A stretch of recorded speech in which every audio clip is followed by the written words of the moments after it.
투자자에게 권하는 투자조언 2부. 제49강 직장인을 위한 투자조언. 제50강 배당주 투자가 첫 방법이다. 제51강 돈을 잃지 마라. 제52강 장애 요인을 스스로 만들지 마라. 제53강 계단을 올라라. 스노우볼 효과.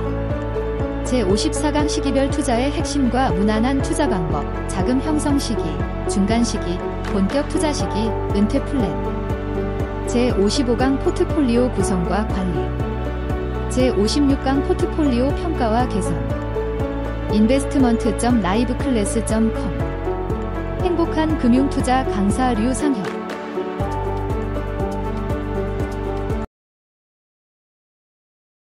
제54강 시기별 투자의 핵심과 무난한 투자 방법.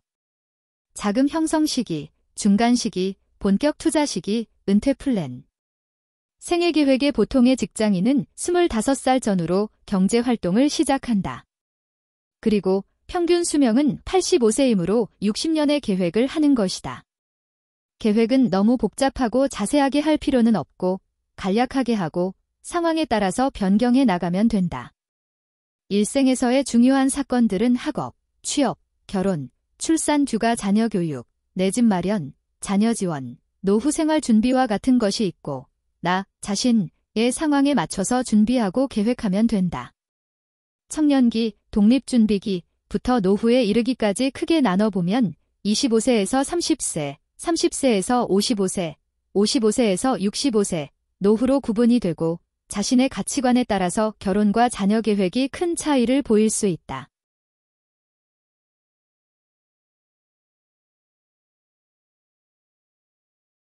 가계소비는 1인당 1,200만원 정도로 조사되고 있는데 내용을 살펴보면 주거에 관한 비용이 다소 과소된 조사로 보인다. 실제로 주거 비용을 고려하면 이보다 많은 비용이 지출될 것으로 생각이 된다. 주거 비용을 뺀 1인당 평균적인 소비는 2024년 현재로 볼 때 약 800만원 정도에서 900만원 정도를 쓰는 가구가 많은데 중산층은 그냥 1천만원 정도로 보고 계획해도 된다. 노년 60살에서 85살에도 지금 가치로 이 정도의 소비 지출 플러스 예비비, 주로 의료, 1억 원 정도가 준비되면 된다고 본다. 25년 곱하기 900만원은 2억 2,500만원, 그리고 플러스 1억 원이 1인당 필요하다.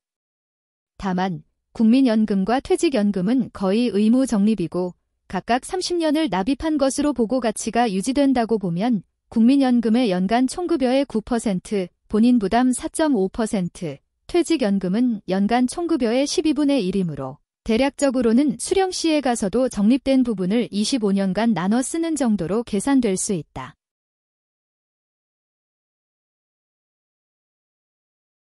총급여가 월 400만원 가치 평균 퇴직연금이고 4,800만원이 국민연금 납부 기준이라면 국민연금은 432만원이므로 연간 괄호 열고 400 더하기 432 괄호 닫고 곱하기 30 나누기 25는 912만원 1년을 수령하게 되는데 총 912만원 곱하기 25년은 22,800만원이다. 그리고 세부적으로는 조기 은퇴나 60세에서 65세의 소득 공백기를 대응하기 위해서 퇴직연금을 일시불로 받아서 활용하는 플랜을 더 많이 선택할 것으로 본다. 국민연금, 퇴직연금이 충분히 있는 사람은 노후에 필요한 자금은 2억 원 기린이면 충분하다고 생각한다. 국민연금과 퇴직연금이 없는 사람은 지금 돈으로 약 4억 2,800만원에서 기초연금, 65세부터 월 40만원, 을 제외한 금액을 노후를 위해서 적립해야 한다고 볼 수 있다.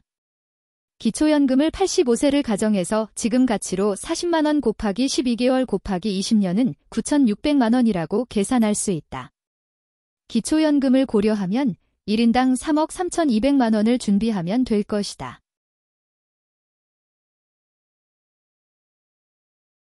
연 4% 수익률이면 이 정도 돈이 필요할 것이고 연 2% 수익률이라면 더 많이 필요할 것인데 자신의 투자 수익률이 연 2%가 예상되는 사람은 연금저축펀드와 세금공제 또는 비과세, 분리과세되는 예적금으로 포트폴리오를 구성할 수 있다. 8% 투자 수익을 내는 사람이 4% 인플레이션인 경우에 30년 후에 지금 돈 2억 원 정도의 가치를 적립하려면 대략 연간 352만 원, 매월 29만 3,600원, 30년간 적립하면 된다. 주거비, 냉난방비, 수도, 전기, 도시가스, 관리비 포함을 뺀 부분의 소비 지출은 집에서 소비하는 식사와 가구, 주방용품, 가전제품, 욕실용품, 기타 집에서 쓰는 생활용품을 모두 포함하면 1인당 월 40만 원을 잡으면 무난하다.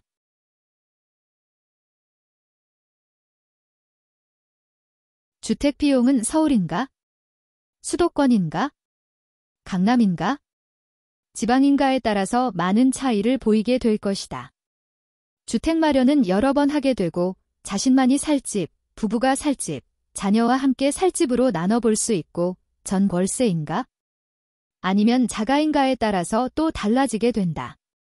주택에 관해서 청년기 지원, 저소득층 지원이 있다. 결혼과 관련해서 주택 지원은 매우 크다.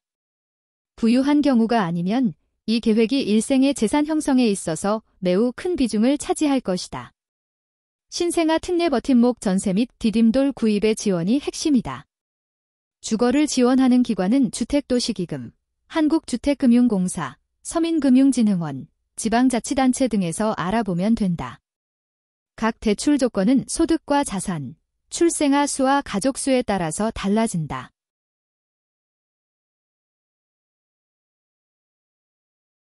대략 차이는 시중금리가 4%인 경우에 2% 정도까지 전세대출이 청년 5년에 5천만 원, 신혼부부 전세대출이 10년에 3억 원, 내 집 구입대출이 20년에 5억 원인 사례가 있을 수 있으나 개인의 계획에 따라 적용을 받을 수 있는 부분이 달라질 수 있기 때문에 생애계획과 재정지원 정책을 잘 고려해서 선택하고 준비하는 것이 필요하다. 이 부분을 잘 활용하는가가 전체적인 재정계획에서 차이를 가장 크게 낼 수 있다고 생각한다.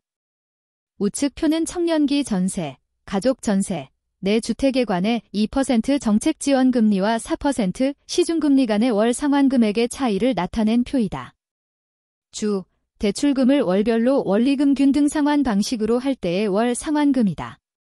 4%, 2%일 때의 상환금과 그 차이의 표이다. 첫 번째 전세에서 44,438원 곱하기 60개월은 266만 6,280원. 두 번째 전세에서 27만 7,051 곱하기 120개월은 3,324만 6,120원. 내 집 구입대출에서 50만 485 곱하기 240개월은 1억 2,011만 6,400원 차이가 난다.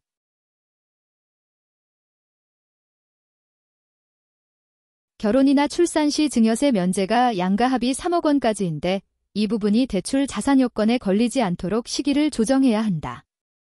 5천만 원은 기본 공제이므로 독립준비기에 받아서 재산 형성에 도움을 받을 수 있다.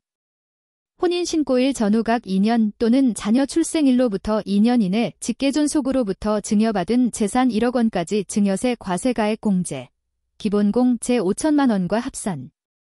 양가에 모두 받는 경우는 1.5억 원 곱하기 2는 3억 원까지 비과세, 혼인과 출산공제의 통합한도. 2024년에서 2025년 출산 가구의 첫 주택 구입의 경우에는 취등록세 면제도 받을 수 있다. 취등록세와 관련 세금 감면 한도는 500만 원이다. 자동차에 들어가는 돈이 매우 크다. 따라서 교통과 자동차 비용을 절감할 수 있다면 절감하는 것이 좋을 것이다. 청년기나 신혼기에는 렌트를 적극적으로 고려하는 것이 좋다고 생각하는데 차량의 교체 가능성이나 보험료 등을 고려할 때 그렇다. 그리고 차량을 쓰지 않고 생활하면 월 50만 원 정도의 저축 투자 여유가 더 생길 수 있다. 보험 설계의 경우에 실손보험과 순수보장형 정기보험, 자동차 책임보험과 운전자 보험을 잘 조합하면 초기 부담을 대폭 낮출 수 있고 60살까지의 보험 비용이 1인당 5천만 원쯤 차이가 나는 경우도 발생할 수 있다. 이쯤이면 오히려 적립금을 60살 이상일 때를 위해 별도로 적립하는 편이 전체 보장의 수준을 높여줄 수 있다. 이 경우에도 실손보험은 유지. 결혼을 해서 출산을 하는 경우의 지원은 직접 지원금 일자녀당 약 2천만 원이다. 실제로 큰 지원은 육아휴직과 임신기 근로단축, 육아기 근로시간 단축이다. 그리고 기타 의료지원이나 세금공제, 세액공제, 교육지원, 장애아동 지원 등이 있다. 노후 지원의 대표적인 것은 국민연금, 퇴직연금, 개인연금, 연금저축펀드가 있다. 연금 관련 세액공제 상한은 퇴직연금, IRP, 연금저축펀드 한도 600만 원의 합산 납입액 900만 원의 16.5%, 연간 148.5만 원, 더하기 ISA 계좌이체 추가공제 인정액 300만 원까지의 16.5%, 연간 49.5만 원, 이다. 소득에 따라 13.2% 세액공제를 적용받을 수도 있다. 65세 이상 저소득층 노인에게는 기초연금 월 40만 원까지 가능하고 소득이 일정 수준 이하의 저소득층 노인은 이외에 추가 지원과 주거, 의료, 생계지원 제도가 있다. 따라서 너무 과도하게 노후를 걱정해서 젊어서 무리를 할 필요는 없어 보인다.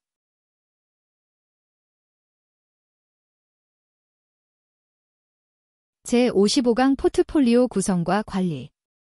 국민연금을 가입해야 하는가 아닌가는 지금 논의와 별도의 문제이다. 현재 50세 이상이라면 분명히 유리할 것으로 본 강사는 보고 있다. 국민연금과 퇴직연금, DB, DC, IRP는 물가 상승에 따라서 가치 총급여도 증가하기 때문에 현재 연령대에 수령하는 금액의 현재 가치만큼 미래에도 직급이나 호봉이 반영된 연봉을 받을 수 있을 것을 기대할 수 있다. 그런데 직장인이라면 국민연금 본인 부담금은 현재 총급여의 4.5%이고 퇴직연금은 고용주가 부담하는 것이기 때문에 전부 가입을 한다고 볼 수 있다. 포트폴리오를 구성하는 데 있어서 어떤 식으로 구성하는가는 자금 계획과도 관련이 있지만 투자자의 금융투자 지식과 태도, 경험이 매우 중요한 방법 선정의 사유가 된다. 지금까지 주식 투자를 통해서 성공한 사람들은 드물고 기대치가 장기 평균 2%년, 시장 수익률 마이너스 5%년에 불과하다는 점이 고려될 수 있다. 소득이 많거나 이에 적금과 부동산으로 부자가 된 사람은 많아도 주식 투자를 통해서 부자가 된 경우는 드물다.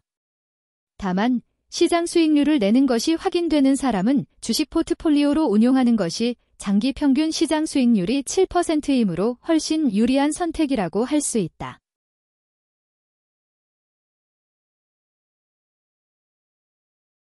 이에 적금, 채권, 연금저축펀드, 배당주펀드, 대표펀드 운용. 펀드 운영은 다음과 같은 부분을 고려해서 결정한다. 1. 운용을 5년 이내 해야 하는 경우이거나 기간의 불확실성이 크고 유동성이 필요한 경우에는 이에 적금, 채권을 운용할 수 있다. 2. 투자자의 투자 실력이 펀드의 실력을 넘는 것이 확인되지 않으면 운용 범위를 펀드까지로 하는 것이 바람직하다. 청년기나 내 집 구입이 완료되지 않은 상황에서는 장기적으로 투자할 수 있는 자금을 파악하기가 어렵다. 내 집 마련이 완료되고 20년 만기에 채무를 5년에서 10년간 상환하고 나면 투자 여력이 발생한다. 40대의 소득이 늘어나서 소득공제나 세액공제를 받을 수 있는 부분에 대한 고려가 중요해진다.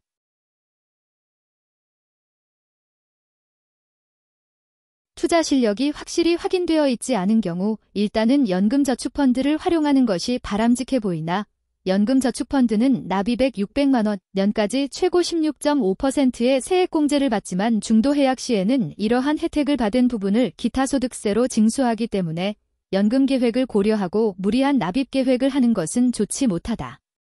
연금저축펀드에서 운용할 수 있는 운용 대상은 펀드, ETF, TDF이다. 장기적으로 갈수록 ETF가 펀드에 비해서 비용이 많이 들어가는 구조이고 연금저축펀드는 짧게는 5년 이상 길게는 25년에서 30년 운용을 하게 된다는 점을 고려하면 펀드 중에 선택하는 것이 좋을 것이라고 생각한다. 55세를 연금저축펀드의 납입 종료로 계획할 수 있고 40세부터 납입을 한다면 15년 정도를 납입하게 된다. 연금저축펀드의 세액공제는 연금을 타게 되는 시기와 가까울수록 큰 혜택이 되는 구조이다.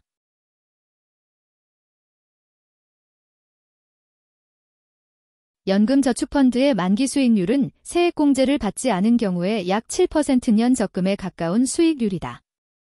이러한 고수익은 보통의 투자자가 내기 어렵기 때문에 직장인이 우선적으로 선택할 수 있는 계획안이라고 하겠다. 생활을 안정시키기 위해서 55세부터 20년간 연금 전환을 하였다. 이때 세금은 연금소득세 3.3%에서 5.5%를 내게 되며 연금소득 연간 1,500만 원까지는 분리과세되고 초과시는 전액 종합과세 또는 16.5%의 분리과세를 선택할 수 있다.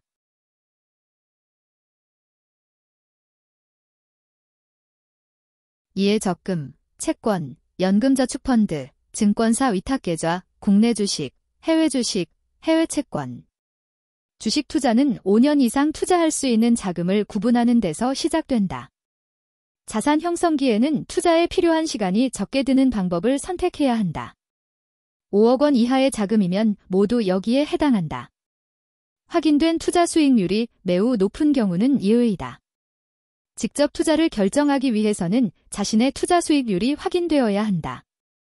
직접 투자를 시작하기 전에 투자에 필요한 지식과 준비가 이루어져야 한다. 투자 대상은 국내 주식, 채권 그리고 해외 주식, 채권이 주 대상이라고 할 수 있다. 매년 과거 10년과 미래 10년에 어떤 정도로 변동할 수 있는지를 판단해서 위험 대비 수익률이 높은 투자 대상을 선정하되 기본적으로 성격이 서로 다른 자산에도 10% 정도씩은 투자하는 것이 바람직하다. 2024년에는 한국 주식이 유망한 것, 시장이 매수범주로 판단하였다. 그러면 한국 주식의 종목을 선정해서 투자하면 된다. 매년 투자금이 적립식으로 들어오기 때문에 매년 가장 유망한 하나 혹은 둘의 자산군 대상에 나눠서 투자하면 된다. 2020X년에는 달러 환율이 낮고 미국 20년 채권의 수익률이 6%라고 하면 미국채에 투자할 수 있다. 2020X년에 미 증시가 3년간 하락해서 투자할 종목이 많은 경우에는 미국 주식에 투자할 수 있다. 이렇게 40살부터 15년간 매해 가장 유망한 자산에 투자하되 투자 비중을 국내 대 해외를 4대 6으로 설정한다. 그리고 주식 대 채권의 비중을 6대 4에 가깝게 5년 내에 될 수 있도록 투자를 실행하였다. 55세에 들어오는 1억 원의 목돈과 같이 한꺼번에 자금이 들어오는 경우는 5년간 분할해서 첫 해에는 예적금, 채권의 80%를 투자하고 나머지를 국내 혹은 해외 주식에 투자한다. 제56강 포트폴리오 평가와 개선. 포트폴리오의 예적금, 채권의 평가는 비교적 분명하다. 그런데 주식 포트폴리오의 경우에는 평가가 어렵다. 주식의 수익률은 시장과 비교하는 것이 바람직하고 100명 중에 운 좋은 1명과 비교하는 식의 평가를 하면 잘못된 판단을 할 수 있다. 내가 조언을 받거나 추종할 전문가라면 평가를 통해서 선택할 수 있지만 이 경우에도 그 펀드가 수십 개에서 선정된 것이므로 선택된 펀드도 운에 의한 부분이 있다는 것을 고려해야 한다. 포트폴리오 평가의 준비. 포트폴리오를 평가하기 위해서는 포트폴리오를 구성하는 원칙과 벤치마크, 그리고 포트폴리오 구성을 위해 매매한 기록을 가지고 있어야 한다.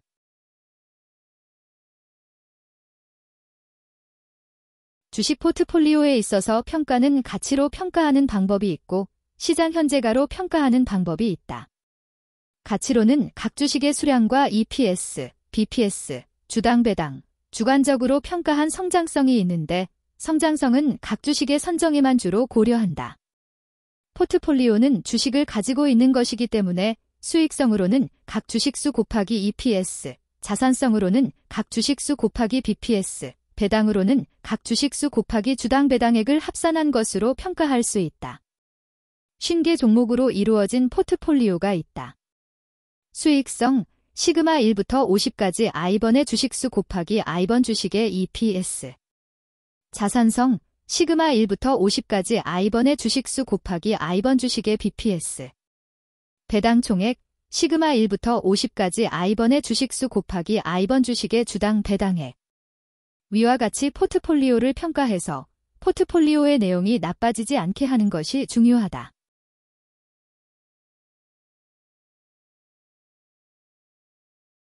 종목수를 많이 하면 관리가 어려워질 것으로 생각하는 사람들이 많이 있지만 실제로는 한 달에 한 개씩 50개월이면 50개 종목이어서 리스크를 줄이고 종목에 크게 영향을 받지 않고 한 달에 한 번쯤만 종목의 일부 매수, 매도를 결정하기에는 더 편해서 시간이 오히려 적게 들 수 있다. 포트폴리오의 수익률이 시장 수익률을 능가하면 주식을 계속 투자할 수 있다. 주식 포트폴리오의 수익률이 많이 나오는 경우에는 운이 작용한 것일 수 있으므로 5년간 나눠서 반영하는 것으로 하고 5년이 지난 후에는 그 결과를 참조해서 자신의 투자 실력으로 받아들여도 된다. 하지만 이후 결과가 일정 수준, 주식 포트폴리오가 시장 수익률 마이너스 10%가 넘으면 이하가 되면 적어도 주식 포트폴리오의 투자금을 늘리면 안 되고 적절한 감액을 고려해야 한다.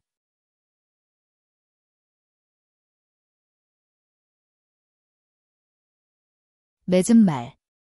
직장인의 수입만으로는 일생에 필요한 부분을 충족하기에 부족한 경우가 많다. 정책적인 지원을 잘 활용한다면 5천만 원, 1인에서 5억 원, 출산가정까지 이러한 정책 지원의 차이가 날 수 있다. 이러한 지원과 소득활동을 통해서 만들어진 투자자금을 활용함에 있어서 흔히 겪을 수 있는 위험을 사전에 파악하고 통제할 필요가 있다.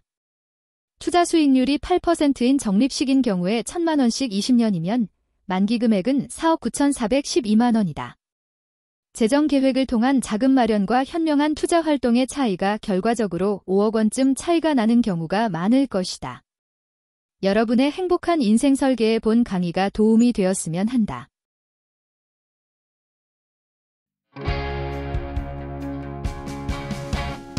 본 영상의 상세한 설명은 다음 강의에서 들으실 수 있습니다. investment.liveclass.com 라이브클래스 행복한 금융투자 강사 류상혁